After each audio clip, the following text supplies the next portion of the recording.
This short video gives a report on Age in Spain's activities and achievements in the year from July 2020 to June 2021. But first, here's a little bit of background about the organisation. Age in Spain is a registered charity. In Spanish, we are an organización sin ánimo de lucro that is committed to helping English-speaking people in Spain make informed decisions and live later life to the full. In one form or another, Age in Spain has been around for some time. So here's a quick look at our history. In 1988, the Balearic welfare organisation OASIS, that's Overseas Association Social and Information Service, was founded by Judy and Jim Arnold-Boakes. In 1992, OASIS worked in partnership with Age Concern England to establish a coordinated national casework service in Spain. In 1994, OASIS became Age Concern Spain, Baleares. In 1997, the Federation Age Concern España was formed. In 2001, the Armed Forces charity SAFA established a partnership with Age Concern España to support its casework in Spain. Also in 2001, the RAF Benevolent Fund gave its first annual grant to Age Concern España. In 2005, the Army Benevolent Fund, now known as the Soldiers Charity, gave its first annual grant to Age Concern España. In 2011, ACASA, Age Concern Acción Social y Asistencial, was formed to manage Age Concern España's national services. In 2016, ACASA changed its name to Age in Spain. In 2019, the UK Government's Foreign, Commonwealth and Development Office funded Age in Spain to deliver a residency project to run until March 2021 as part of the United Kingdom's National Support Fund. The residency project went live in June 2020, and in the spring of 2021, it was extended until the end of September. So now you know a little bit about Age in Spain's history, let's look at the past year in more detail. Between July 2020 and June 2021, there were 4 main areas of activity for Age in Spain. These were our residency helpline and support. This was specifically targeted at UK citizens living in Spain to help them secure their residency rights following the UK's departure from the EU, Brexit to you and me. For some people, the information we could give on the helpline was enough, but some other people needed extra support to get through the residency process. We were there for them all.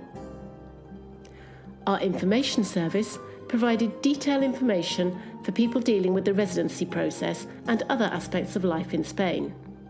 This included detailed guides and answering questions that came up through the residency helpline and the casework service. Our casework service helps English-speaking people in Spain who are facing more complex problems and offers information, one-to-one support and, when it's appropriate, help with grant applications. Finally, Friendline is our new telephone friendship service. It connects older people whose social contacts may be more limited with trained volunteers for a weekly chat. It's friendship, but on the phone. Our principal funders over this 12-month period were the UK FCDO, the Soldiers Charity, and the RAF Benevolent Fund. We also received sponsorship support from health insurance provider Asisa, as well as donations from small companies and from individuals. Volunteers contributed with community fundraising, including an Easter challenge and an online Indian cookery masterclass. Thanks to everyone who made our work possible. The residency project in particular meant that Age in Spain had to grow quickly and significantly this year. This involved putting new systems in place, recruiting new staff and volunteers, and finding new ways of working. And all this happened against the background of the COVID-19 pandemic. So let's take a look at what happened over the course of the year. We can't show you everything in this short video, but here's a snapshot of how busy we've been. This shows the cumulative total of residency inquiries we received over the year. This is the number of residency applications we supported. And this is how many times people accessed Age in Spain's information resources. Here are some other milestones from the year.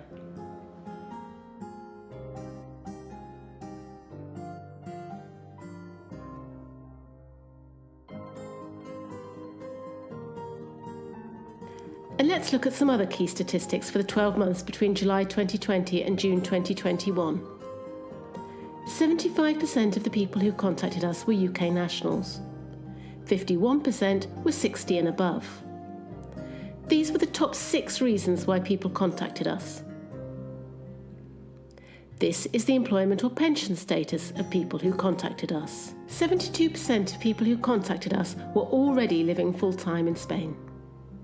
40% of people were retired and receiving a pension, while 31% were working. 280 people who contacted us had a background in the UK Armed Forces. 151 with the Army, 65 with the RAF, and 52 with the Navy. The others had mixed service backgrounds. This is where in Spain people contacted us from.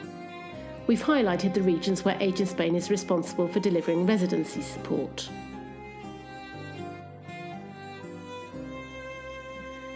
And here's a little more about what we did this year. Our residency helpline was supported by 2,327 hours of volunteer time. Friendline volunteers made 411 calls and dedicated 676 hours in total. We published 36 detailed information guides on aspects of life in Spain. Our casework and residency support services supported 200 people, dedicating approximately 1,600 hours to helping them. Age in Spain was responsible for distributing €70,000 from third-party charities to our clients. Of course, behind the numbers and the organisation's activities, there are always real human stories. For example, Ms. H was an 80-year-old woman who had lived in Spain for 20 years and who wanted to make sure her documentation was correct. Although she was very capable and spoke Spanish, she had no access to technology, so she couldn't do any of the online elements of the residency process. We spoke to her and were able to determine her existing residency document was valid. We also explained the process of exchanging it for the new TIE card, and she decided she would like to go ahead with that. We booked her an appointment and talked her through the documentation she would need to present. At this point, we discovered that her UK passport needed renewing, so we were able to support her with that by sending a volunteer to meet her somewhere with Wi-Fi access to support her passport application and then the TIE exchange process. Let's look at another case study. Mrs. C was a middle-aged woman who had been caring for her dependent 90-year-old mother for 7 years, which meant she hadn't been able to work. She'd reached the point where she had nothing to fall back on and had resorted to selling her furniture to try and make ends meet. Family members had been helping them both financially, but there was simply not enough money to cover their daily living costs. Age in Spain carried out an income and benefits assessment and helped Mrs. C access Spanish social services. We also made a grant application on her behalf to the RAF Benevolent Fund, as her late father had served in the RAF, and supported her in making an application for UK attendance allowance. Mr. M, who is 70 years old, was referred to us by a friend. He could no longer afford to live in Spain and only avoided sleeping on the streets because of support from his friends. He was desperate to return to the UK but needed practical and emotional support to help him manage the process. Other organisations had previously offered financial help with the flight back to the UK, but his emotional state meant he had not been able to leave. We provided intensive one-to-one support to talk through his anxieties and advocated for him with different organisations that could provide practical assistance at each stage of his return to the UK. This included the cost of flights, temporary accommodation and emotional support in the UK.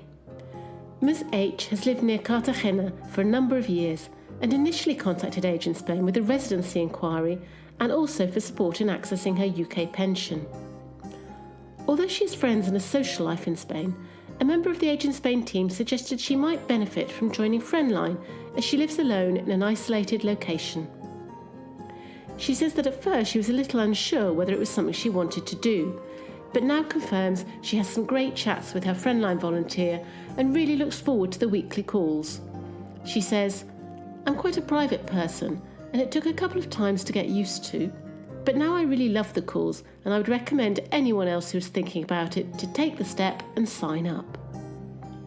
We hope that this has captured some of the scale of Age in Spain's activity over the past year, but also a little flavour of the human impact of our work. The period covered by this report has been dominated by two things: Brexit and its fallout, and the COVID-19 pandemic. The first of these has had a massive impact on what we've done and what we've been asked to do, and the second has had an equally significant impact on how we did it, with much of our information and support needing to be provided remotely during various lockdowns and other restrictions. We think we've risen to these twin challenges. But as well as looking back, we've been looking forward to see how we can build on what we've learned and achieved and the fantastic dedication of our volunteers. We know that the demand for the type of information and support we offer will grow, but also evolve, and Age in Spain will need to evolve in response, building on the best of what we already do. That will mean working in partnership with other voluntary and public organisations, developing new services, and exploring new funding opportunities. However we develop in the future, we will continue to play our part in ensuring the English-speaking community in Spain can enjoy their later lives in the fantastic country we call home.